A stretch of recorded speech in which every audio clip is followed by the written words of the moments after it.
Hey, it's Balloonisher Brian Potvin here today at Tooncon, dressed as the Balloonisher. Now join me as we clear this con.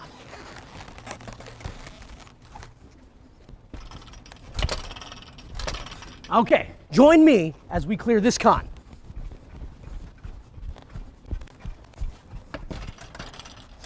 I'm sure I can get in at some point. All right, join me as taking two. Ready? Toby, take two, okay? All right, take three. Don't show the other ones at all. I found the entrance here. Okay, ready? It's Balloonisher Brian Potvin here is the Balloonisher attending Tooncon. Join me as we clear the con.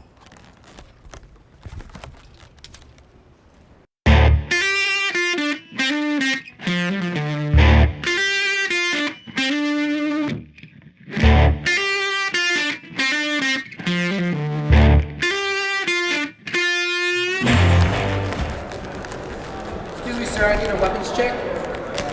Every time. Thank you so very much.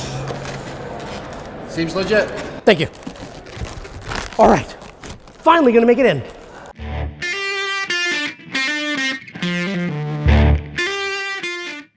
I'm here with Lauren Stone, the creator of Tooncon? I am the promoter, Promoter. and co-partner, co-owner.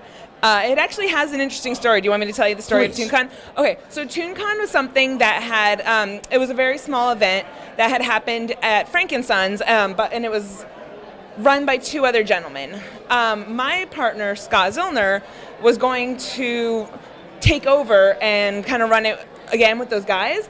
And they sort of like bowed out, so it was his. And he approached me and said, do you want to partner on this? Because I had lots of connections in the animation industry, and really, I could not say no to that. Yeah. So we partnered, and we had the date for this show by, I want to say January or February, and we've been chipping away at it ever since. And now we have Tooncon. I can't wait. I mean, we've done some interviews here that I'm like, I got some stories out of people that I was like, this is amazing. Yeah. We're here for another convention, and same thing, everybody was just sort of like quiet, clammed up. But this one here, everybody's just like, yeah, sure, let's do an interview, let's talk. And you've made everybody feel very comfortable here is what I've noticed. Oh, thank you. And so that's why I said, I think everybody here enjoyed the convention. I see you got runners for them, is that correct? Handlers? Yeah. Like people like next to them to help? Yeah. Yes. You provided those? Yes. That's what, I mean, you're taking care of people the way they don't normally get taken care of. I fed them lunch. Fed them lunch. I saw, what other stuff can we look forward to like in future cons? We're looking to grow the show, and by that I mean adding extra activities. We'd love to add games. We'd love to just boost the vendor count, the attendee count. We want animation studios to recognize that this is a show that people want, and so that they can provide us with swag, or that they can have a presence. They might want to do a panel. We want this show to be one that if, like Nickelodeon, for example, has a new cartoon or show announcement, debut that announcement at Tooncon. We did get Brandon McKinney did say, I've got the new Harley Quinn TV show coming up, and I went, exclusive right there. Yeah, I mean, that's the thing. And speaking of exclusives, like we were lucky enough to get that art print. We were lucky enough to get comic books and pins from Nickelodeon, because this is a show that will grow and that people will believe in. Yeah. And if it keeps on going, we'd love to see it become a 2-day. We would love to see it become a full event. Baby steps. This event is really nice, and I feel like our attendees and our guests are really happy. And that's what matters most, honestly. So Lauren, as a young lady growing up, Yeah. what cartoons were you a fan of? All right, so my cartoon fandom as a kid can be kind of broken up into two eras. We have like 80s and what I watched as like a baby, which was really like Rainbow Bright. I watched Gem. I was really into I loved Saturday morning cartoons. I loved Garfield and Friends. And then when I was about 6 is when Nickelodeon launched their Nicktoons. And that was a game changer. That was a life changer. That was Rugrats and Doug and Ren and Stimpy. And it was, oh my gosh, I watched a lot of Alvin and the Chipmunks, but that's going back further. And then, of course, came all like the gnarly 90s cartoons, Beavis and Butthead, anything that was kind of like gross out humor, I was all about it. And then as a teenager, of course, Daria showed up. I watched a lot of cartoons. And then I watched like early Nick Jr., which was all stuff from Japan, like the Noozles and the Little Bits. Like, I just loved cartoons and animated movies. People ask me, they're like, what are your top 5 movies? And everybody has like their action movies and stuff like that. And for me, I'm like Roger Rabbit, Rainbow Bright and the Star Stealer, the old Little Mermaid 70s anime one where she dies. Like, I just love cartoons. And so it was really cool to get to, now I have this show and I really get to keep indulging in cartoon culture and the people who make it. The kids don't realize the struggle. Saturday morning cartoons only. That's what it was back then. It was after school. No, it wasn't after school until after, I think it was like, it was around Fox Kids. That's when it became after school. I'm gonna have to respectfully disagree. I was watching Super Mario Brothers cartoon and Zelda cartoon after at 3:00 on Channel 9. What year was this? This is like 89. Okay, that would explain 88, 89.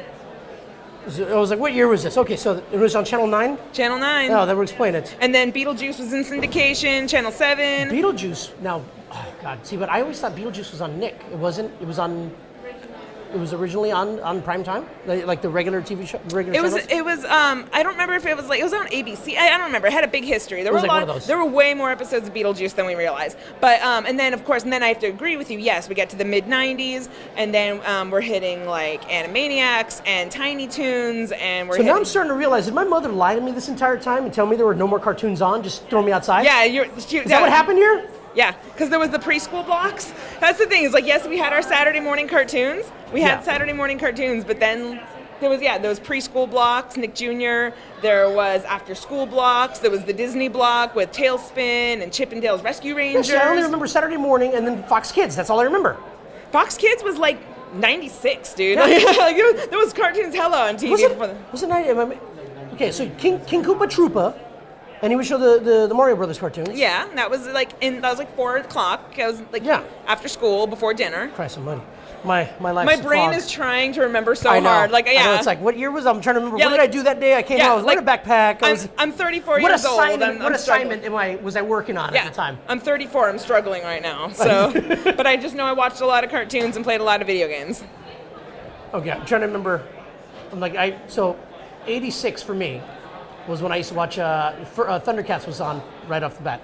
And 6 in the morning, I'm screaming, Thunder! Thundercats! Oh! And my mom's going, shut up! Shut up! It's 6 in the morning! Nursing her hangover.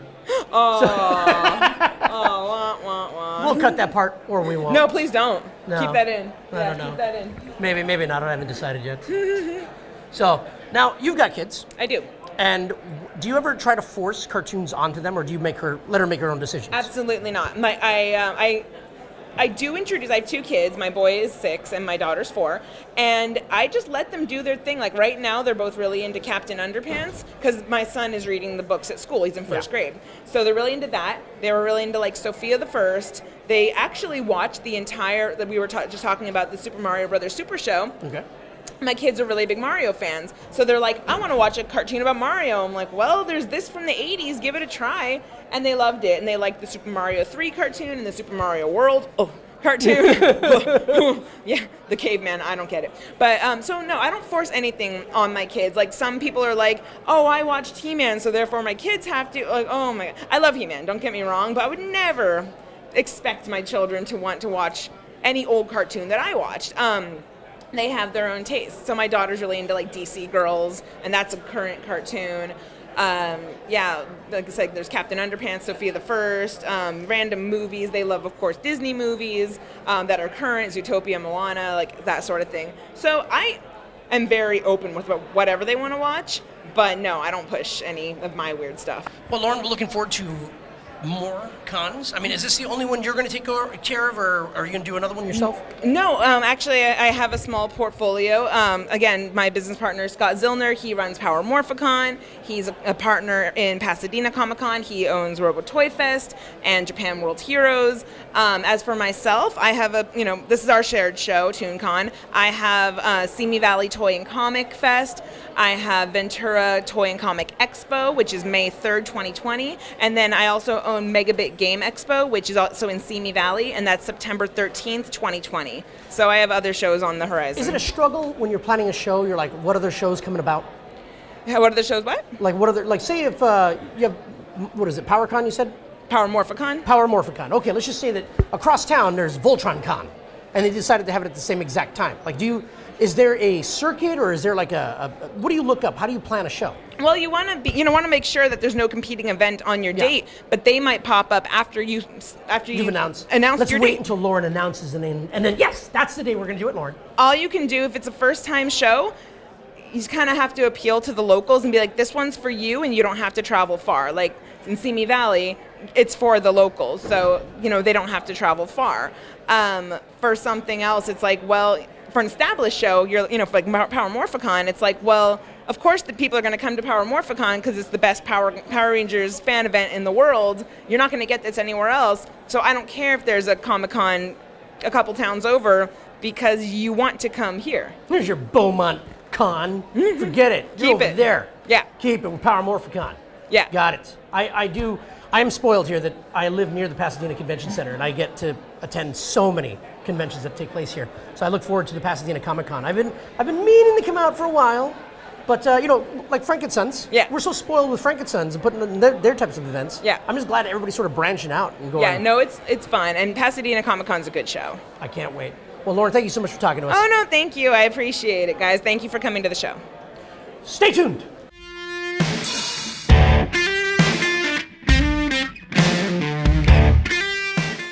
So I noticed here at Tooncon, not a lot of violent cartoons are being featured here.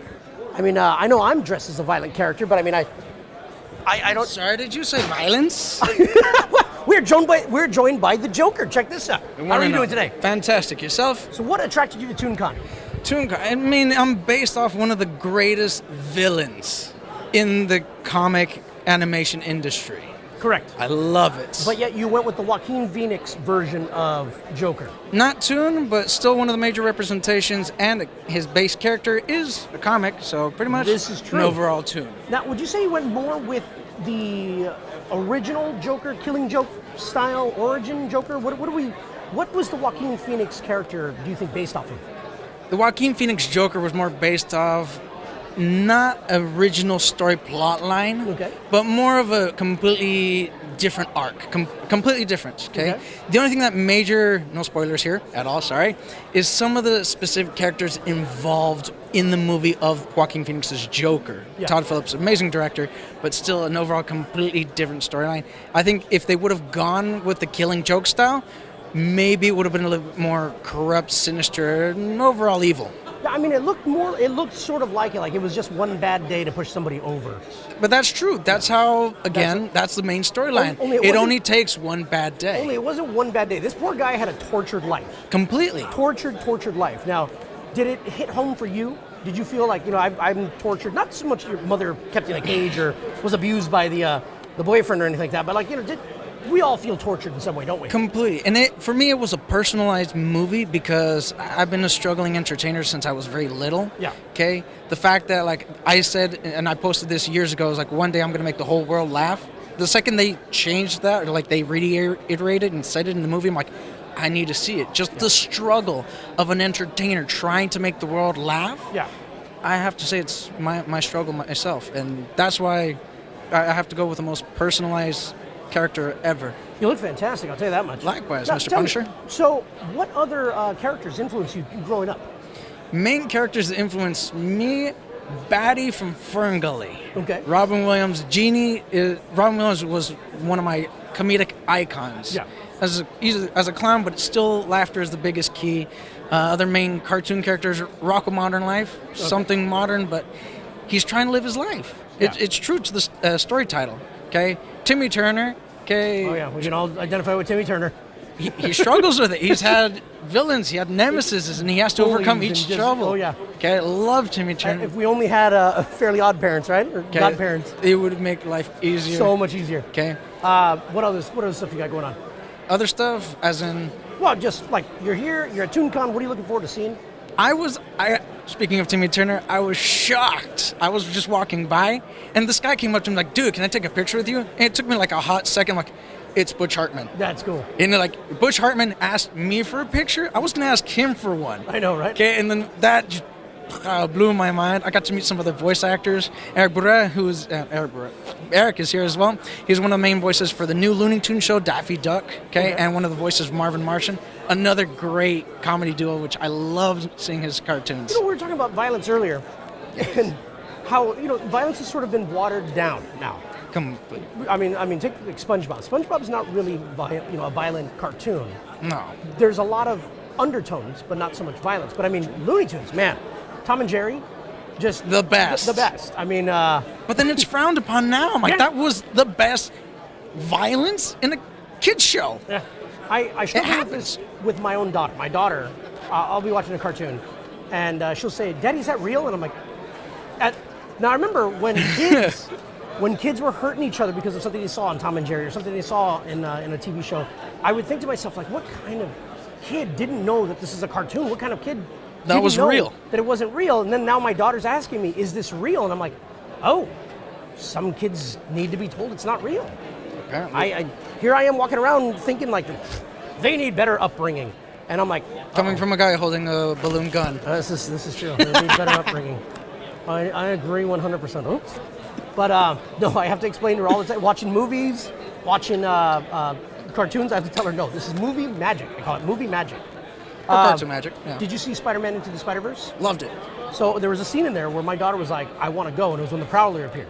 The Prowler they sold that movie. What I liked about that movie was that they sold it as a comic book movie, but yet it was geared for the adults who grew up with the comic book. No, and then there was a lot of adult references that we, at our age, know where the kids didn't, and that's perfectly fine. And I love that. Yeah. Okay?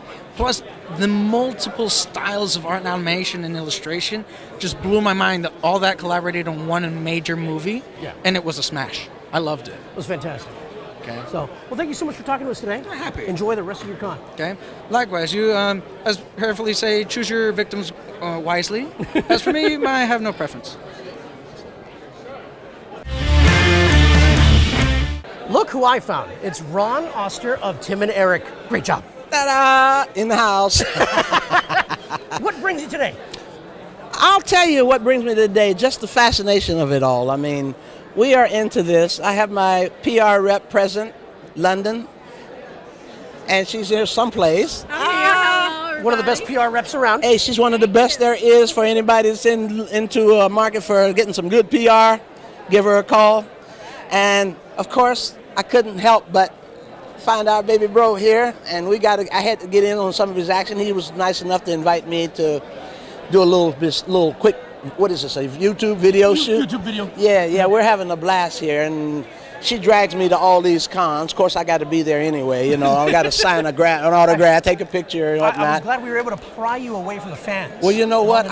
You know what? Thank goodness you did, man. Because after a while, it starts getting warm, man. You're like But okay. I love them. I love them. Like I always tell them, I love you all because if it wasn't for you, I wouldn't be wherever the hell I might be. I'm still not rich, but I'm working on it. That's what you're here to help me out on. This. If you put this out there, maybe I'll donate to the cause. What do you got coming up? We got a brand new show. I've just gotten back with Tim and Eric, T&E, for the first time in about 11 years? Well, I mean, I've done different things off and on, but I'm saying I've actually gotten back with them for the first time to do some real work. They hired me. I got a supporting role in a new show they just came out with. They wrote it, produced it. Actually, they co-wrote it, huh? They got writers nowadays. Them guys are big league. They're big They're big now. league, yeah, man. They got their own writers now, yeah, huh? And they wrote this brand new show that's going to be coming out. We did it here. We shot it about 2 months ago, September. It's a brand new show called Beef House. Okay. And I guarantee you it's going to knock your socks off. So it's a little bit different than what Tim and Eric does. their sketches. I have dubbed it as their best work. I can work. honestly say, and I told them personally, I said, guys, I think you really went over the top. You outdid yourselves on this one because it's a great show. And it's, what do you call that?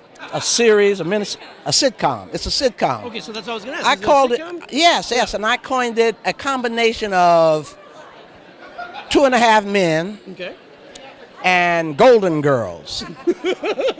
It's a combination. Are you Rue McClanahan? Is that your character? Actually, I wish. Are you the sexy? I wish. The sexy. Now, hey. I wish. But I tell you what, they called me in because I think they must have had a certain something in mind for a particular guy. It's a bunch of white guys. Have you ever seen Sopranos? Yes. Remember the little gal, Meadow? She was the little spoiled brat daughter of Tony Soprano.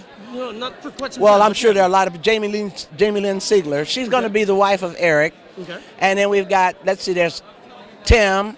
And they asked me to be I got a supporting role in it, so you're going to love it. I gave it my best. I can't wait. And I swear to you, we're looking to hopefully make it go over on the first season. If we can get a first season, we're sure to follow with a second because it's going to be hilarious. And I can't wait for you to see. Matter of fact, I can't wait to see it myself. But That's the worst. Hurry up! Yeah, really. Yeah, they told me somewhere along December, and then they kicked it up to spring. Now I'm hearing that they're kicking it up to summer. According to my PR, she keeps up on all that. I hope we don't have to wait till the summer, but however long, I promise you it's going to be something that you'll definitely be tuned in for. It's called Beef House. And it's kind of like a frat house situation with me, Tim, Eric, Tennessee, Luke Fortenberry, and Ben Hur. And, of course, Jamie Lynn. She's going to be the wife of Eric. And it's like a bunch of guys who are just, camaraderie. It's really fascinating. And I know you're going to love it because I definitely gave it my best on this. I told them, guys, I think this is your best work. So I love Tim and Eric. I loved you on Tim and Eric. Oh, my gosh. Keep talking. Don't interrupt him here. Let him talk. I still walk to this day. My wife and I will go for a hike, right? And our legs will be just tired and withered. And we start going, spaghetti. Spaghetti. Oh, yes, we got a brand. I just was hired here by a company. It's a low-budget company. They don't have a lot of money, but they just created a brand new thing that I think the world is going to get a kick out of. It's a novelty right now, but it's called, what's it called? A butt pillow. Butt pillow. Yeah, it's an actual pillow that you lay your head on, right, nice and soft. They're still trying to work the kinks out of it because according to London, it's not really going over big for the bigger people. But it would make a great headrest if you're on an airplane or something, those things. And for the smaller people like us, it'd be a great pillow. But it's a pillow of a torso that's from the waist down to the knee. Okay. And it's a brand new soft. It's not one of those memory foam, but it is nice and soft. And I mean, when I say, is it actually shaped like a butt? Man, and you just put your head right down in it, huh? And I mean, hey, that's the next best, closest thing to heaven. I mean, I haven't gotten that close to heaven since. I don't know. But hey, one of the guys, who is the guy, Steven? Steve what? Steve Glickman, yeah.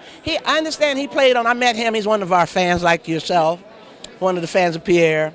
And he worked on a show called Big Time Rush, Nickelodeon back in the day, and so I got to meet him.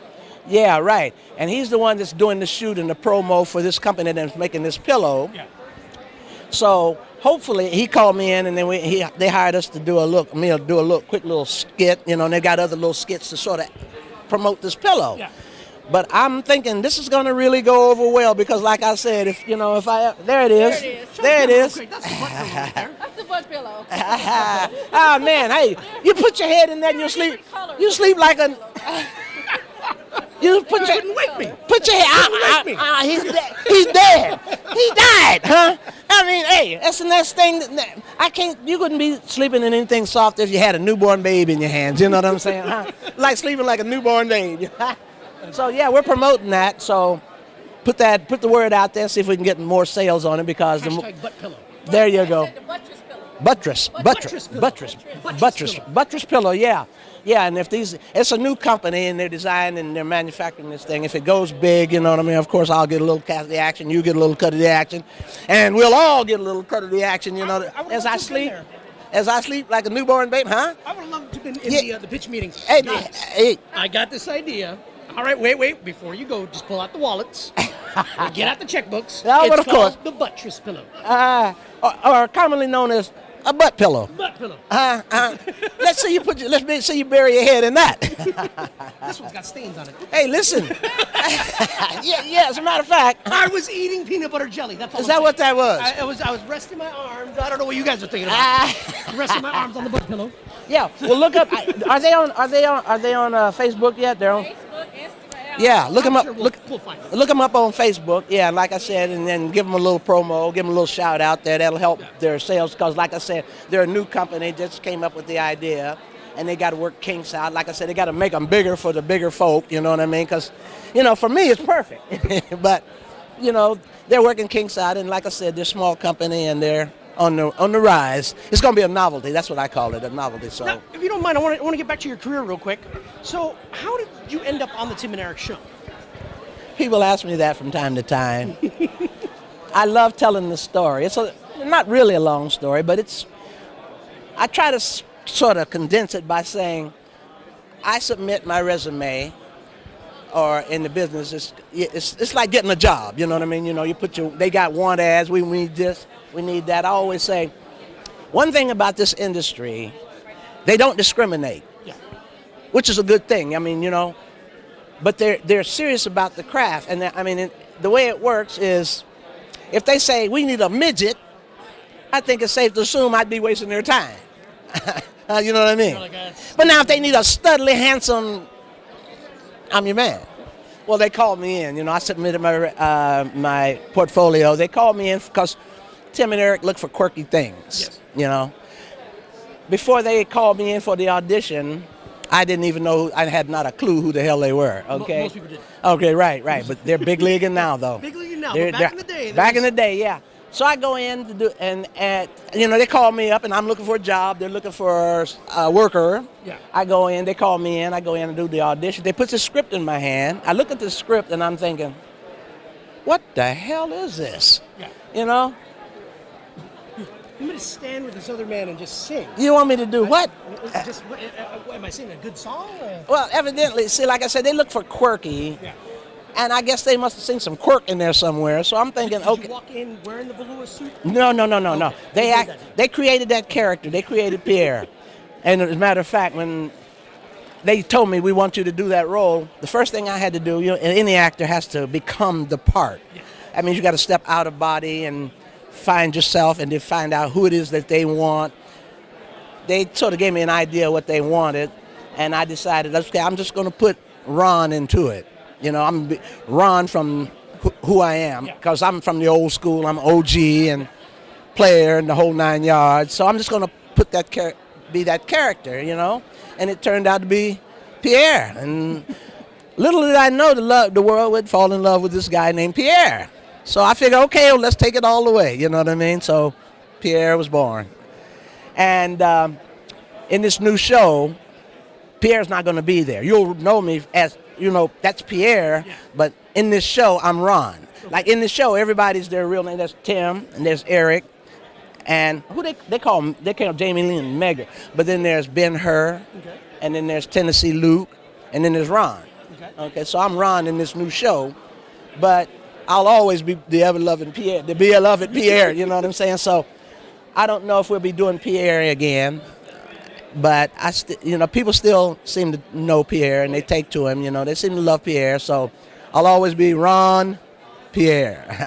This is true. Hey, but listen, we got to do some more rounds, and it's been my pleasure. Thank you so much. Talking to me. Hey, it's my pleasure, man. Much love to you. Stay Much tuned. love to the world. I'm here with David Fain, creator of Action League Now.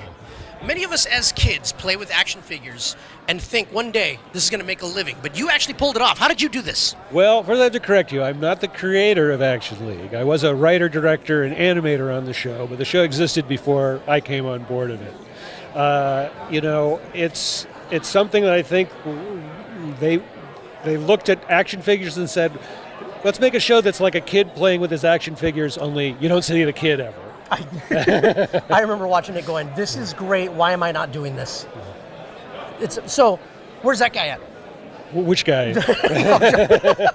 So, David, what are we doing here? We're displaying the figures. We're showing off. I'm basically, this is my first con as a guest. Okay. I'm friendly with one of the people who own it. They asked me if I would come and do a little presentation.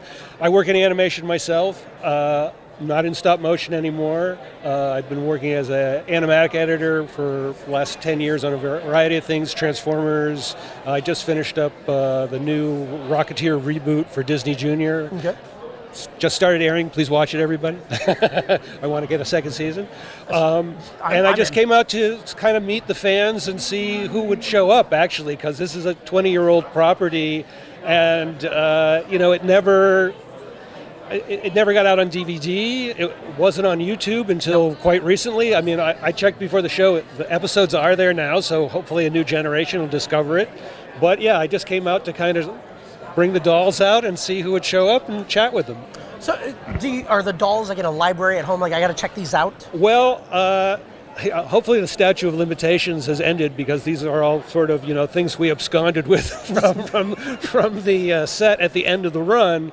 And some of them are my personal dolls, and some of them are ones that I borrowed from another former crew member who happened to be out here doing some work. So in order to stay in my guest house, he had to loan me his dolls.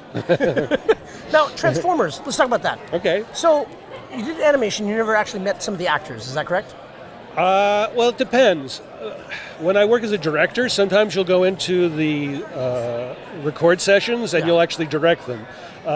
If you're not a director or a writer, chances are you're not going to have a direct contact with them. As far as Transformers goes, it was really nice because they would do this thing where they would invite those of us on the crew to periodically come and attend a recording. So I actually did get to meet Peter Cullen. I've met Optimus. I've met Megatron. Frank Welker. Yeah. And I worked on Transformers Prime and Transformers RID as an animatic editor, which basically, if you don't know, that's the person who takes the storyboard panels and marries them to the performances by the actors, giving you sort of an almost animated film that can be then sent to executives and overseas studios, and they use that as the blueprint to actually make the episode. See, a lot of people don't realize what work goes into animating. People are picturing, especially with Prime, for instance, it was very computer generated, and Prime I felt was one of the most underrated Transformers cartoons. I felt they should have gotten more seasons than 3.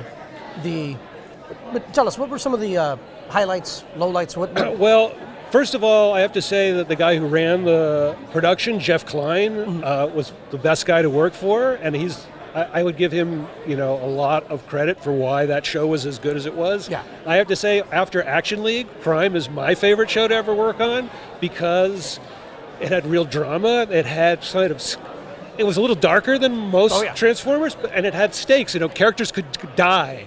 So to me, that's sort of like, well, there's drama. If somebody can die and you know that they're not necessarily going to bring them back like they are with most comic book things, I think that adds another level of it. And they took it really seriously. And everybody who worked on that show really tried to do their best work. And, people I met on that crew, I'm still friendly with, and people like Brandon McKinney, I don't know if you've interviewed him, he's a board artist over there, but he's boarded on most of the Transformers shows. They just wanted it to be really good. Yeah. No, it was. Yeah. It was one of my favorite episodes was the one where Bulkhead was trying to go through the portal and he got shot in the back. It was sort of a 3-parter. You had to watch each episode to get sort of all that was going on. It was like a Rashomon kind of deal where you got everybody's point of view. I kept showing, I go, if you're not watching Prime, this episode right here should hook you. I go, this is one of the best things, the writing, the art, just everything and how it all came together.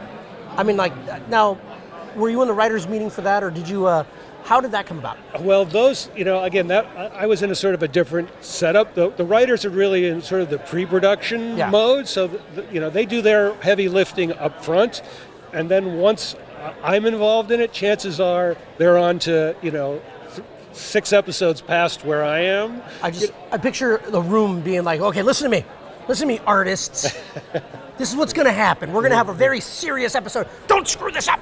That's what I'm picturing. But no, every time I talk to somebody, everybody's like, nope, it's not like that. Everybody's really cool. Everybody's really nice. Yeah, I mean, the nice thing about it was, I'm really not one for those sort of open floor plan kind of things, but what was nice is I could walk from my cubicle over to a director or to a board guy. If I had a question or something, it was like, again, would just be like, what did you mean here? Or am I supposed to cut back to this other thing again? Or, so the communication was really tight. Yeah. Is it like working in a vacuum, though, when you have to sort of sit there and buckle down and get the project done? I wouldn't say it's a vacuum, but it is kind of a staged process. So, for example, on Prime, what they would do is the script would get written. The script goes to the board guys and the directors. They do a breakdown of it. They have their own internal meetings where they look at things and they have notes, something called a board flip. Okay, so once they've finished all the segments of the board, they go through and flip through it and find any problems. Oh, I don't like this staging, change that. Oh, that prop is wrong, do this. That all happens before it gets to me. Then once it gets to me, my job is, okay, now I start adding sound effects. You know what?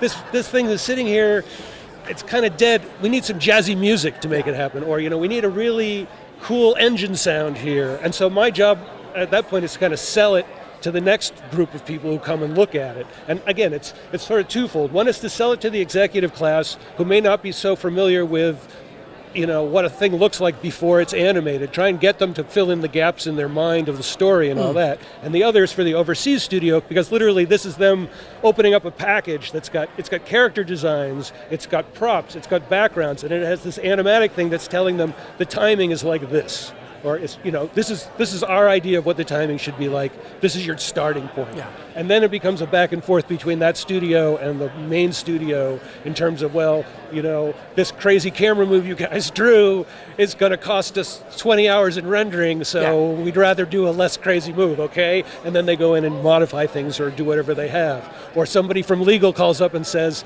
that sign you've got in that scene looks kind of like a Shell sign, and we don't want to get sued by Shell, so you got to change that, So once you get to a certain point, you're still having cross-pollination, but it's a little on the lesser side. And the thing is moving down the field like a football, trying to get it across the end line. So the other thing I want to ask is, what comes first, the art in the animation or the figure? Are you talking about in terms of Transformers? Yeah, and Transformers. Just because I'm interested. You have them right over there. Okay, I was talking to somebody else about this phrase we have in the industry. It's called, is it toyetic enough? Which, the first time I heard it was like, that's a word? And what it refers to is there a toy in this property? Okay? Now, I don't know if you know the little secret about animation, but all the money is in the toys. All the money is in the merchandising. We're familiar. There's no money in the actual property itself. Yeah. So, the simple answer is yes, the toy comes first. Comes first. But it depends on the studio. Like, I worked for Hasbro. They're a toy company first. Yes. And Transformers is a legacy property of theirs. So all of the characters, but before Prime ever started, I'm sure they sat down and went like, these are the Transformers we want to use. These are the guys, we maybe want to use as guest stars. And then these are the new toys that are coming in that will be integrated to the series. Yeah. Now, I have to say, and hopefully this won't come back to bite me on the behind, but the series that I did after Prime, Transformers RID, suffered a little bit because of this. Because they not only had the Decepticons, they had the Autobots, they had this new thing called the Minicon. The Minicons, yeah. And so now you've got another 12 additional characters per episode whose characterization comes down to, he's the red one, because there's just not enough time in an episode. Yeah. And I felt so bad for the writers at that point, because that was something that came down from the studio on high that said, these characters must be in it, there must be this many.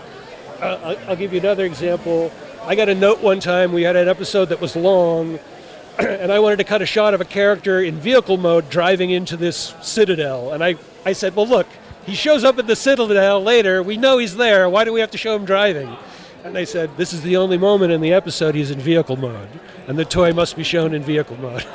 Well, I can tell you from watching RID, there were a few scenes, like the original Transformers, there were just tons of mistakes left. 1 minute Starscream is gray and purple, and then all of them are gray and purple, right. And it's Starscream's voice, and you're like, no, wait, it's supposed to be Thundercracker, and there were tons of mistakes. And there was one that I caught in RID that really bugged me. So Ultra Magnus comes down, he premieres. And so now we've got a new toy, right? Yeah. And it was a great toy, by the way. If you don't have one, I do. But if you don't have one, you're lost. It was a great toy. And he sort of introduces himself as this loner. He just wants to sort of, be on Earth. And I don't remember, it wasn't Bumblebee, it was a different character, it was a yellow guy.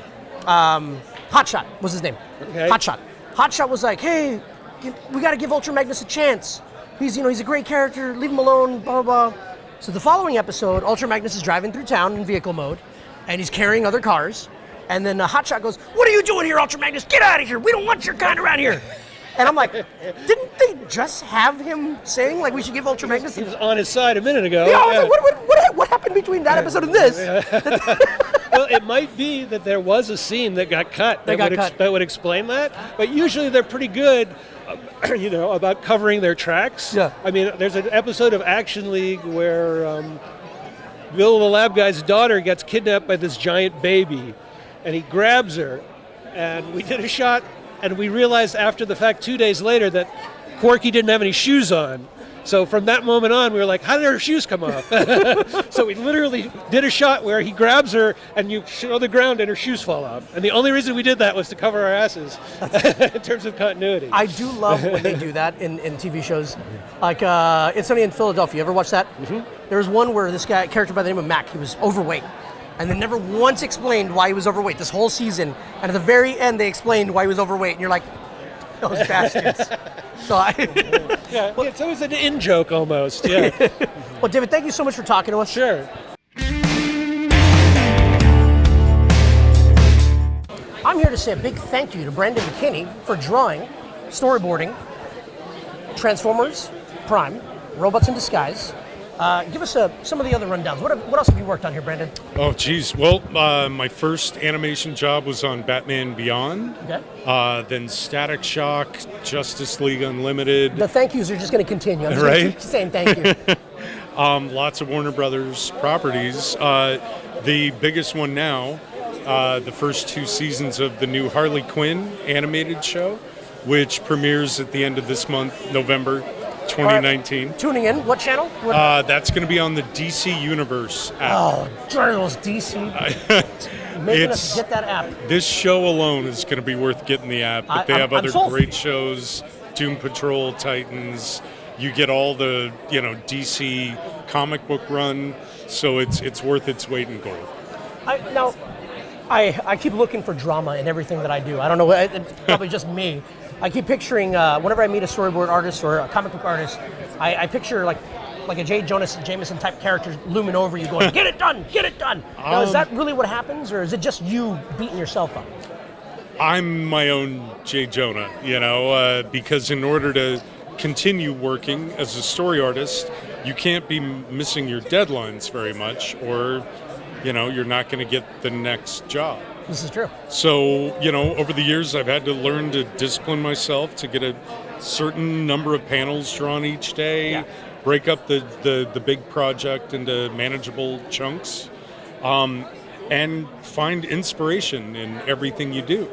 I just missed Transformers growing up. I sort of aged out before they were big. I'm much older than I might appear, but the new version, the Prime and the Robots in Disguise, brilliantly written. Yeah. They carry on the mythos of, Cybertron and Optimus Prime versus Megatron, and it was great. What I liked about those was it was like the guys that took Prime over, it was like they went, there was a great show in the 80s. Yep. There were a lot of mistakes. There was more there. Let's try to do a better job. Yeah. Now, do you audition, or does somebody just say Brandon's the guy? I mean, how do you get your jobs? Well, it's a lot through referrals. You do good work on another show, and animation teams are constantly evolving and changing, and one show ends, the people move on to other shows. They need to staff up or crew up, and when they're looking for board artists, if I'm on their list and I've done good work on time, they'll give me a call. And they know I'm more geared toward the action-adventure shows that have some good acting moments too, the drama, the dialogue. And I just love telling stories with pictures and cinematically, and storyboards allow me to do that. So I feel like I have the perfect job. That is cool. I mean, one of the things I love is just seeing how you come up with, like, now, before it hits animation, so let's just talk about this right here. Yeah. Okay, before it hits animation, you just send this off, and then this has to inspire the person that's animating it, or? Okay. Well, it all starts with the written word, the script. Yeah, I was gonna say, And where are you in the food chain? I'm so other people design the characters exactly how they look, what the backgrounds look like, and my job is to put it all together and tell the story with a sequence of shots, close-ups, wide shots, camera moves, and then I have to draw each character multiple times in each scene, kind of keyframes of animation in a way, showing if they're walking from point A to point B or if they're gesturing while they speak. I have to draw all those key moments. And that's kind of my call. There's so much content you have to make in television animation that there is a director, and under them are a few storyboard artists, but each board artist gets a first pass at directing, at telling the story the way they see it. Then the director changes and makes notes and, makes it all work cohesively. But, we get that first pass, and I love that part of it. Have you ever gotten that note like, it's not good enough, do it again? Yeah, especially early on. The more I've done it, the fewer and fewer notes I get, because I kind of get how to do it. Yeah. But every director has their own vision, and you want to, accommodate that. So, I always get notes. That's part of the job. Yeah, that's true. And the notes that I'm getting now often make it better, because I can think up the basic shots, but if, the director has a better idea, that's awesome. If it makes the whole show better or more interesting. So I love that process too. So just to give you an idea, I do balloons for a living. That's what I do. I make balloon art. And because it's my job, I in no way want to make it at home in my spare time. Right. So the average kid goes home and draws. What do you do for fun now? I draw. You still draw? Yeah. That's because passionate right I don't want to lose the reason why I got into it in the first place. So I will either go to life drawing classes or sessions and draw from life, or I will work on my own ideas because I have a ton of them. I can't make money on them yet. Yeah. But I can advance them a little further towards getting I got there. a character for you called the Balloonisher. Right? Right here. I've been actually trying to figure that out. So I'm like, what would the Balloonisher do? I picture myself going to like a dull birthday party. Yeah. And then just make everybody happy. Right? Turn them away from their life of crime. Exactly. Don't do that. Here, make balloons. Yeah. You take life drawing classes. Yes. And is that the only type of life art you take? Do you take other types of art classes? They're less classes where you're getting assignments and instruction.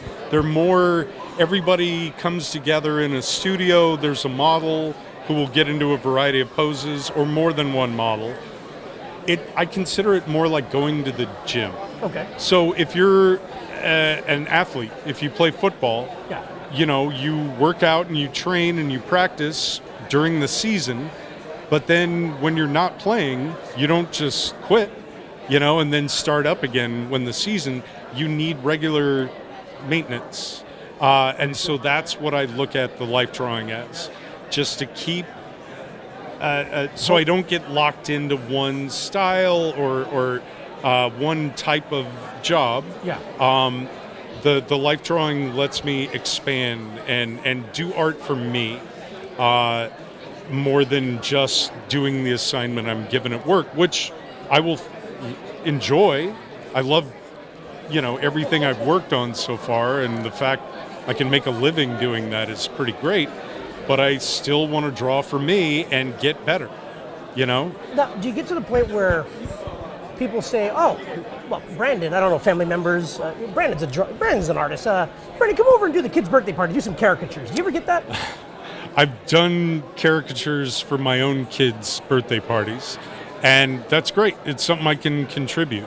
Do the parents realize like exactly what it is that like who you are? I think word gets around, Okay. and they always ask if I've worked on SpongeBob, which I have not yet. That's the worst. Batman or Scooby-Doo, everybody knows those, so it's great. That's the word. Like I'll walk in And I'm like I said, I'm a celebrity balloon artist. I'm doing that in quotations because I'm like, nobody's really a celebrity balloon artist.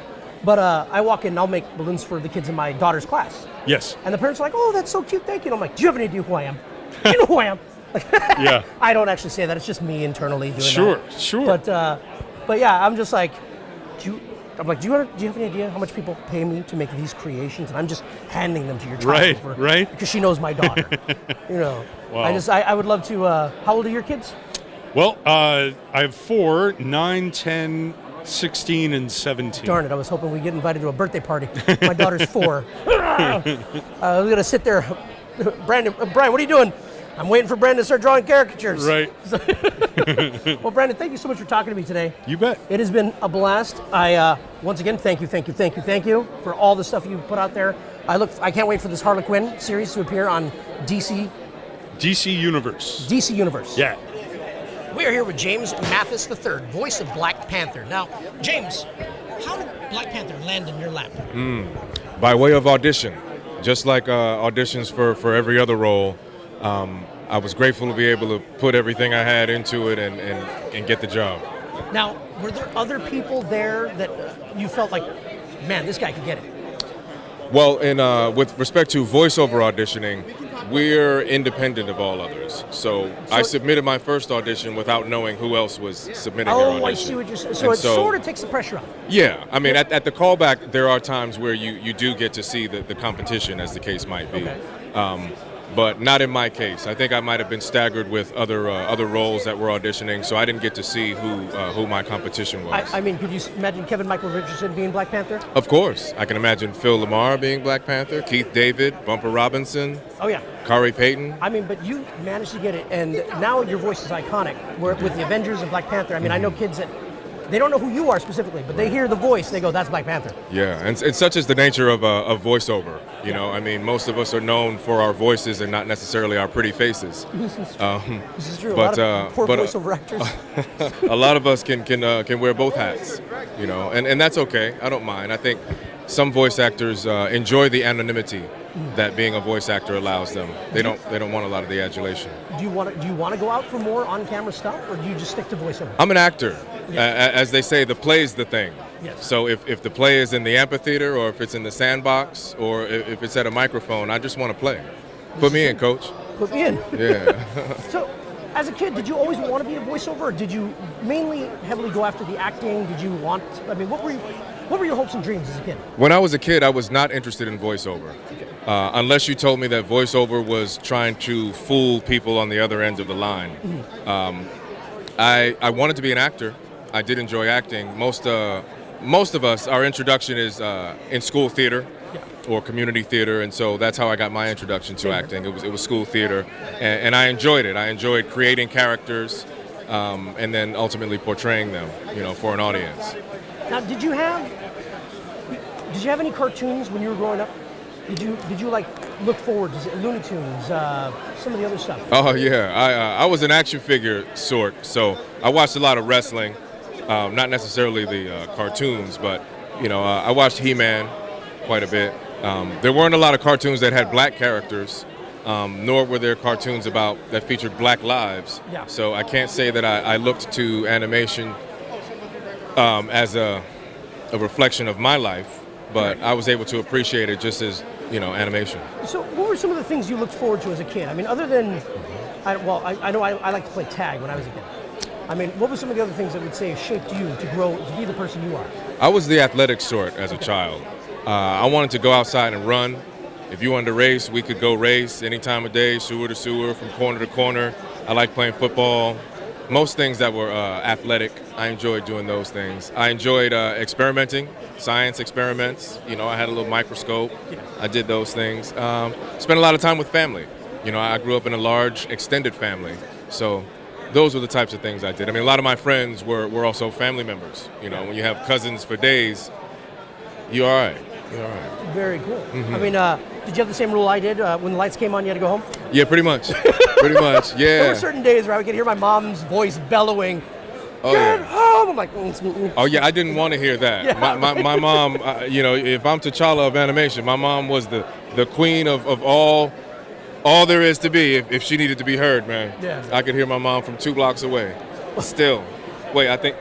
Okay, so I thought that was my mom. I wasn't sure. I felt it for you. Right?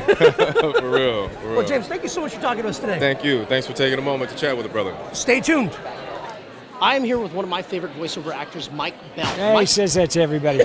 We go to the next table, your favorite voiceover, the next at my favorite. It's okay. no, it's 100% true. Okay, All of my all right. viewers know I am a huge Transformers, G.I. Joe fan. Ah, okay. And the last time you were supposed to appear here at the Pasadena Convention Center, I created a giant balloon version of Prowl. And I was did you? Oh yeah, giant balloon. I walked in so excited. Oh, that's what that is. Okay, Oh yeah, cool. I All walked right. in so excited. I said, "Where's Mike Bell?" And they go, "He called out sick." And I went, Yeah, I couldn't make it. Yeah, I'm sorry. What happened to the balloon? "It was on display at my shop for about a week. What's your shop? It's called Amy's Playground. It's in South Pasadena. I have a balloon store in the front end of this indoor playground for kids." What? That's great. Well, you just got a free advertisement. That's really cool. I know.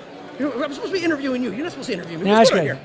So, Mike, tell us, how did you get involved in? What was your first role in voiceover?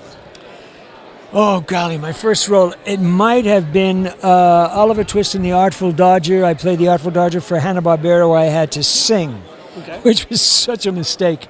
But they bought it, and I think that was my first. And then from there on, it was sort of a dream. I just sort of slid into it. Yeah. Now, can you give us an idea? So nowadays, voiceover actors, you got people that just have their little studios at home.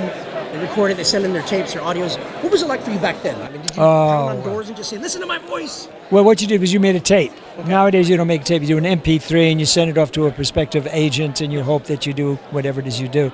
Then we had to make a tape and put it together in his, music, whatever it is you could add to it, and all the whistles and toots, and make the rounds. Go to agents and say, "Please listen to this." So there were voiceover agents looking around for people. Absolutely. I don't know if they were looking. Listen, if somebody came across their desk, it would be great. Yeah, they would listen, and that's how I got it. I was going with somebody at the time who was a lovely gal. Who was one of the top voice ladies in the business, and I was at that point I was under contract to Universal Studios as an on-camera actor because everything I'd been doing up to then was guest starring on television. And she said, "You will never get a chance to play the roles you want to play because of what you do. You're just always the bad guy on camera. You want to play other roles. I know I can tell vocally." So she put together a tape for me, and we gave it to her agent. He said, "I think I can find him work," and I started to work. That's living the dream there. Yeah. Most people go and they just feel defeated half the time. They don't get the roles they want to get, and they just give up. Yeah, well, you see, I would never give up. Never. I always tell, I've been teaching Japanese students voice animation for 15 years. Okay. They fly in from Osaka, Sapporo, Tokyo, etc. And the one thing I say is, don't give up. I mean, if you truly want it, I don't care how talented you are, because there's some very, very talented friends of mine gave up because they got married or they had kids or whatever the heck it was. They decided, parents said, this is not a job for a human being, go find something to do that can bring in money, whatever, bread, whatever. And I was lucky. My mom said, do what you need to do, because you get one life as far as we know, and you better go after it or you'll really be upset. So I said, okay, let's just do it. How did you? No, what do you do? Do you just go home? I picture you with your voice, similar like what Jim Carrey did, which is he stared at his face, stretching one here, there, an eye, lifting an eyebrow. What did you do it differently to make your voice stretch? With those of us in my age category, and we're talking about the guys from the 50s to the 80s, whatever it is, we would plagiarize and not shade your eyes, because that's why God made our eyes. So we would plagiarize, and we would do Boris Karloff and Peter Lorre and Rod Steiger, whatever it was, character actors that had a sound, and we would imitate them. And if we were good, eventually we would use them, and I've used them in all the animated shows that I've done. I've used those characters. That's like, oh God, I can't remember his name right now, but he played the Brain on... Pinky and the Brain. Right. And he was basically doing he was doing Orson Welles. Right. Maurice LaMarche. Yes. Yeah, and he's got does a wonderful impression of Orson Welles. Jim Cummings does a wonderful impression. There's many actors that do it. He happens to be right on the nose. But that's what we do. We find somebody that we sound like in many cases, and then we invest the acting ability behind it, because it's not just sound. You have to have the acting ability. And when I teach, I tell everybody, join an improv group. If you really want to learn your craft, get an improv group so you start developing characters. So you want to know what they sound like, grandma, grandpa, friends, whatever it is that's about them that's a little bit different, and that goes right to their laugh. That's what you eventually develop, and it becomes yours. You sock it away, and it's yours. So tell me, Mike, I know voiceover actors don't really sit in a lot of the same room with the other actors, but were you ever in that situation? Was there ever any drama? Like, for instance, did Peter Cullen ever elbow you, like, out of the way, Mike? Oh, no, not... Out of the way, Mike. Sure. Peter coming through. Knock him over like a feather. Peter and I worked together on Voltron. Okay. And one of the things about it was great fun. I can't help but cut up, and I was always playing. And Peter has an infectious laugh, and he would start to laugh and make himself laugh while he was laughing, and I couldn't stop making him laugh. Till finally they put me in another room. They said you can't work with Peter anymore, and that pretty much happened. But we used to work together. When we did the Smurfs, we all worked together in one room. It was fabulous. We did Rugrats, we all worked together. And over the years, this business of people just working by themselves, reading a line 3 times in a row so they can pick and choose what they want, it's a little bit different in terms of acting approach. It's not as enriching for us. I hear you. There's a show that they're sort of being nostalgic with. It's called Mike Tyson's Mysteries. Have you heard? Yes, I heard, sure. So it looks like Scooby-Doo, Mike but Tyson, it's Mike yeah, Tyson. right, of course. But so same thing. They don't sit in the room together. Norm Macdonald plays the pigeon, and he's off in a different room. Right. Mike does it in the same room. So you actually, back in the day, you weren't sitting in the room. Oh yeah, it was like radio. Okay. In radio, you didn't just come in here. Everybody sat in the same room and you did the same thing. So you all worked together, and it was literally we sat in a line. We had scripts and it was opposite each other. We didn't look at each other, but you got that feeling from somebody else. It was an acting approach. So if the character gave a line that was a little different than what you had expected the other character to give, you could react to that as opposed to doing it by yourself, never knowing what the other character sounded like. I mean, when they did, I did Rugrats the movie as well, and after we did all our work, they went to New York to record Susan Sarandon for the movie, and she said, "Where's the actor that I work with on this? The fellow who plays Chaz?" And they said, "Oh, that's Michael Bell." They said, "Well, where is he?" And he said, "Well, he's in L.A." She said, "Why isn't he here?" Because she's used to working with somebody else. So guess what? I did. I said, "You need me there?" "Yeah, Susan Sarandon wants you." I said, "Susan Sarandon wants me? Okay, I'm bringing my wife and my daughter, and you're paying for it." And they said, "Okay, and you're paying for and you're not coming home no more. That's right, and you're paying for the hotel." and we all went, and I got to work opposite Susan Sarandon because that's what you do as actors. Yeah. Corporations don't necessarily believe that. It's a matter of time. We'll bring you in, or you now send an MP3 or whatever it is, or you even record on an ISDN line from another country or another state. Very similar to radio. And the directors go crazy. That is insane. Yeah. I mean, so you can see you were sort of in the golden age. Oh, golden, platinum. Platinum age cartoon. Yeah. And like I said, to this day, I was telling some of the young cosplayers that I met today, G.I. Joe was my go-to, Transformers. Right. What are some of the lessons you've learned on your television shows? And surprisingly, they were telling me, like Pokemon was about acceptance and I can't remember what the young lady, she put it better than I did. But I'm like, oh, you didn't learn not to jump over power lines or take candy from a guy in a bed? Okay. I guess because G.I. Joe had that covered. But, Yeah, in G.I. Joe, of course, was the good guys and the bad guys. It was just obvious, and we were going to win. Even in Rugrats, the gal Angelica she was such a nasty kid, and she always got it in the end. She always got her ass, kicked in the end. It's great. Platinum Age is right. Mike, thank you so much for talking to us. My pleasure. All right, this is great. First Tooncon we've attended. I've spoken to so many great people. I would have spoken to everybody here if the show was longer than not now, Matt. Not now, Matt. So I would have spoken to more people if I had more and more time.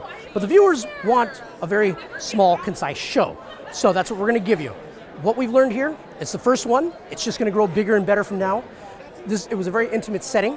I mean, I envy the people that showed up today, got the autographs and the photos that they needed. I don't envy the people that show up next year when they've learned how intimate and close you can get to these actual characters and speak to the people that have inspired you. Speak to the people that have given, I'll take one of these, thank you. Get in your swag bags. And it's just been a wonderful event. I can't wait for next year. I'll see you next time.